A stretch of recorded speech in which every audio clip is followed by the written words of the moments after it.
Money oftentimes is a form of power, whether or not we want to admit it or not. And when people loan you or give you money, they often expect, in some cases, to receive access or to know more about your financial situation, right? And so they may want to know things that you may have wanted to keep private. They may want to know more about your credit score. They may want to know how much you have in savings, or how much is in your checking account right now, or how much you make per year. They may want to know these things that you would have preferred to, in some cases, to keep private, or that they may not have been privy to before. You have to understand that once they have given you money, whether it was a loan or a gift, once they've given you money, they now have, in many cases, an expectation that they're going to be able to know more about where you stand financially. All right.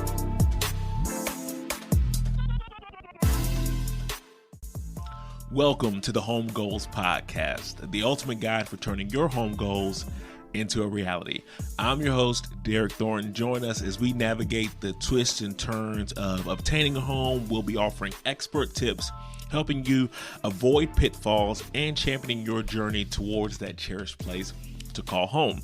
It's National Home Ownership Month, and that we've been celebrating the month of June. And last week, we went over my personal rental story and kind of the process that got me up to my ultimate home ownership story.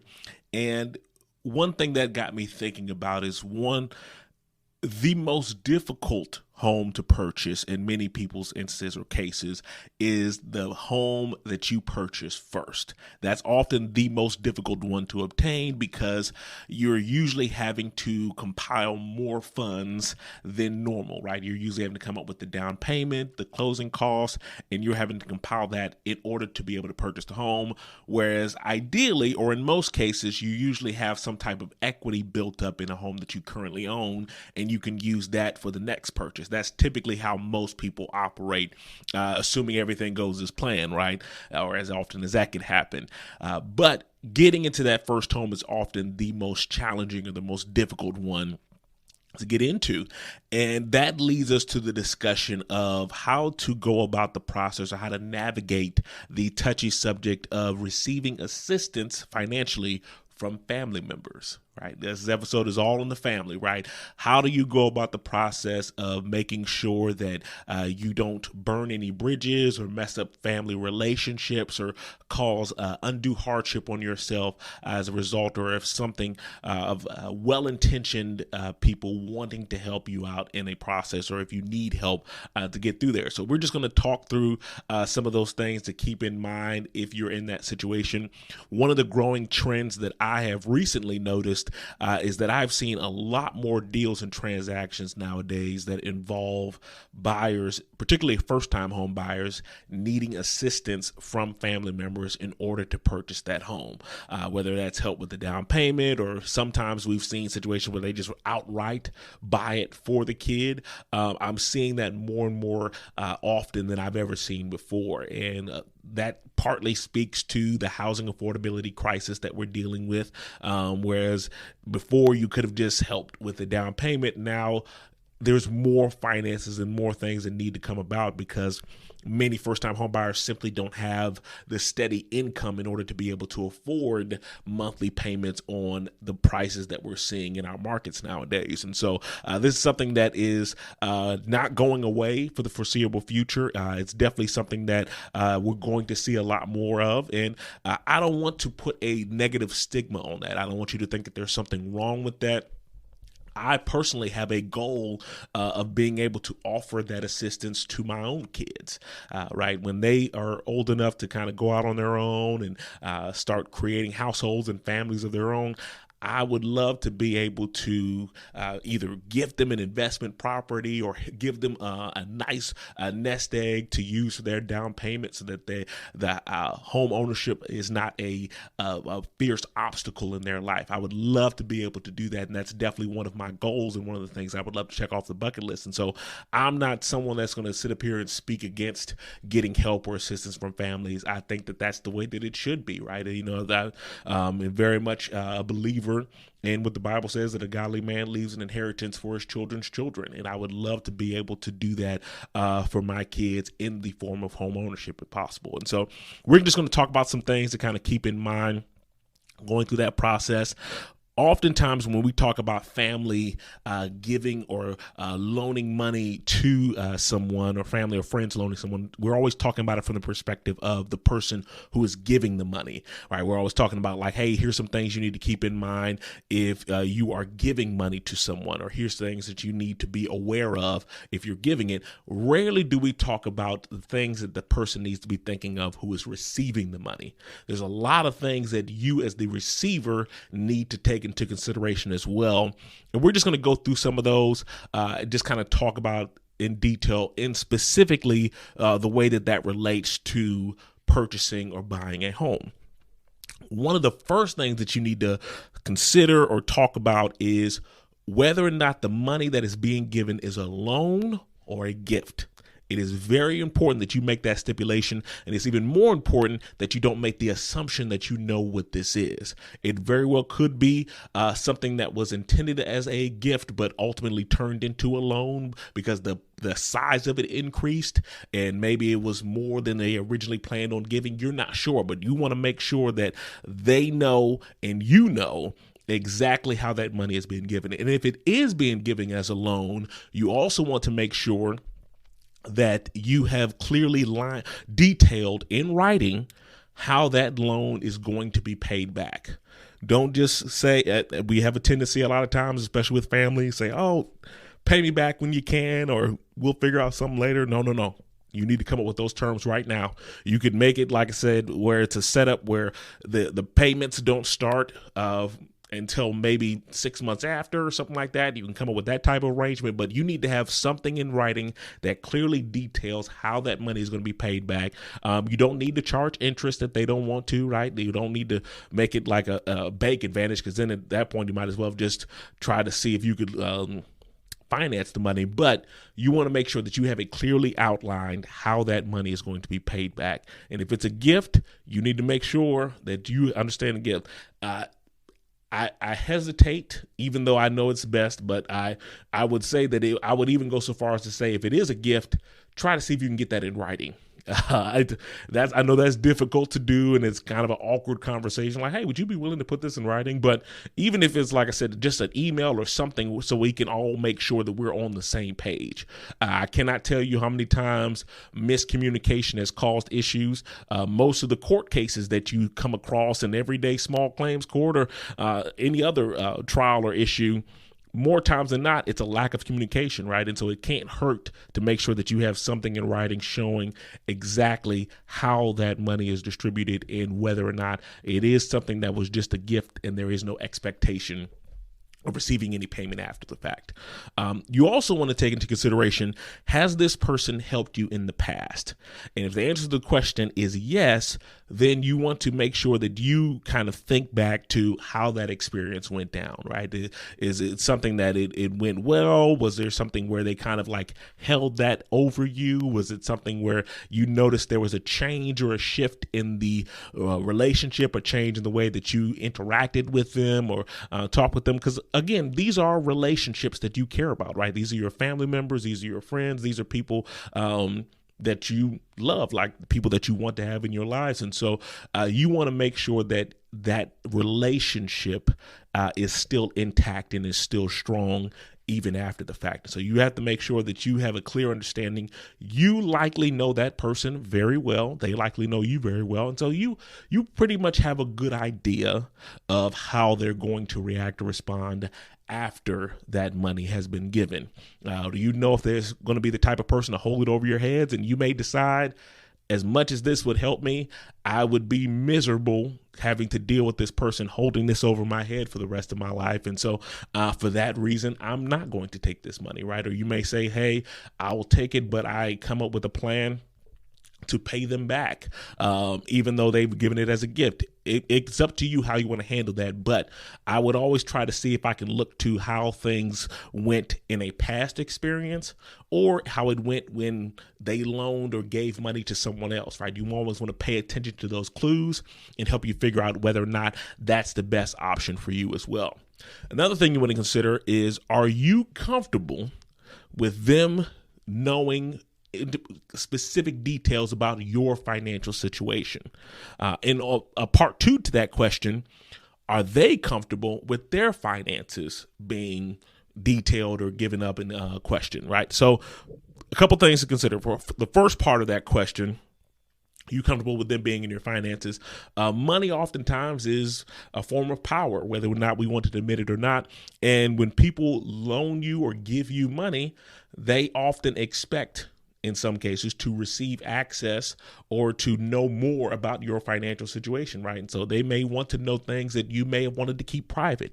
They may want to know more about your credit score. They may want to know how much you have in savings, or how much is in your checking account right now, or how much you make per year. They may want to know these things that you would have preferred to, in some cases, to keep private, or that they may not have been privy to before. You have to understand that once they have given you money, whether it was a loan or a gift, once they've given you money, they now have, in many cases, an expectation that they're going to be able to know more about where you stand financially. Right? No, it's no different than the lender, right? When you go to get a loan or a mortgage loan, you're asking that lender for hundreds of thousands of dollars, right? And so as a result, they're going to want to be all up in your business. They want to see all your bank statements. They want to see your credit scores. They want to see all those financial skeletons that you have hidden away. And so if a family member or a friend gives you money, you have to understand that very well could be a possibility, that they may want to be all up in your business, just like the lender is. And you have to ask yourself if you're okay with that. That's one thing that you need to consider if you want to accept the money that is being offered. But then also on the flip side of that, like I said, there is a part two to that. And if you're getting a mortgage loan and you're getting a gift from a friend or a family member, in many cases, that lender may want to dig a little deeper on where those funds are coming from, and they may ask for bank statements or information on the account of the person who's giving the money, right? And so it's not always a cut and dry, hey, we're going to give you $20,000 to help with this purchase, and the lender's not going to ask us any more questions. No, more times than not, that lender's going to want to see bank statements. They're going to want to see, where's this money coming from? Who is this to you? Like, they may have some questions that person may want to keep private as well. And so those are things that need to be taken into consideration. The next thing is, will it change the relationship with your spouse or partner? And that's assuming that you have a spouse or partner. If you're single, you don't have to worry about this as much. But if you are purchasing a home and you have a spouse or a partner with you who's also going to be living in this home, you have to ask yourself, how is it going to change the relationship with that person? Like I said, if it's coming from one of your family members, you have to understand that is not the same relationship that spouse or partner shares with them. Even if they are close with them, that's not technically someone that is on their side already. And so you want to understand, okay, is this going to be something that causes friction or tension in my relationship with this person that I'm going to be living with, right? I may be fine with my family member knowing all of my personal finances and everything else, but my spouse or my partner may not be. And you have to understand that, right? And so, like, if they're not on board with it, that can cause a whole other line of issues. And you don't want to be in a situation where you have now made yourself beholden to this other family member, and you have caused friction or tension in your current relationship with your spouse as a result. And so you need to make sure that if you have a spouse or a partner or someone that you're living with in that home, they need to be okay with this as well. And if you're single, if you plan to be married at some point, again, you have to take into consideration that later on down the road, if this is a family member that may hold this over your head, you need to make sure that the person that you start dating or consider getting married to, you need to make sure that they are aware of how this family member has helped you out as well, because it's going to likely impact the way that they interact with them too. And so these are all things that you need to take into consideration. Next up, would it be possible to pay them the money back in the future? Now, this form of the question is mainly focused more so on if this was a gift.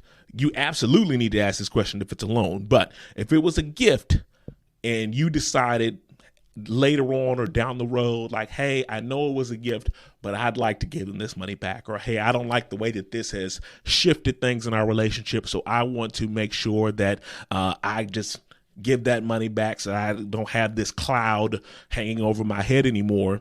And you need to ask yourself, is that a real possibility, right? If it's a down payment assistance that they're helping you with, do you have the capability to pay that back in the near future? Or if it's something where they're giving you hundreds of thousands, or they're actually outright buying the house for you, is that something that you could realistically see yourself being able to pay back in the foreseeable future? And if not, again, that's another thing that you need to ask yourself. Are you willing to have that over you, whatever? Now, granted, that's not to say that all family members may hold stuff over your head or anything, but these are questions that you need to be asking yourself. Is like, hey, is that even a possibility? Or could I see that being a possibility in the near future? Next up, you as the person who is receiving the money need to be asking, is the person that is loaning or giving me this money, can they afford to give the money?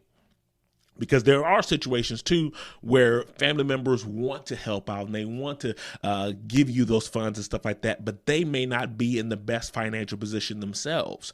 And so there are situations where it's saying like, hey, my parents want to give me these funds to help out with the home purchase, but they're going to have to borrow from their 401k, or they're going to have to borrow on their home, or they're going to have to borrow on some other item and kind of put themselves back against the eight ball, put themselves further in debt to make this happen. And so you need to make sure that you're not essentially putting them in a bind just to help you out, because again, you're going to be feeling the effects of that or feeling the guilt from that if they put themselves in a position that gets them in trouble, right? And so you want to make sure that they also can afford or can handle taking on that extra burden of giving or loaning you that money, especially if it's a situation too where it's your parents or someone that you could potentially inherit whatever debts or things or decisions that they've made. That item or that thing that they loaned or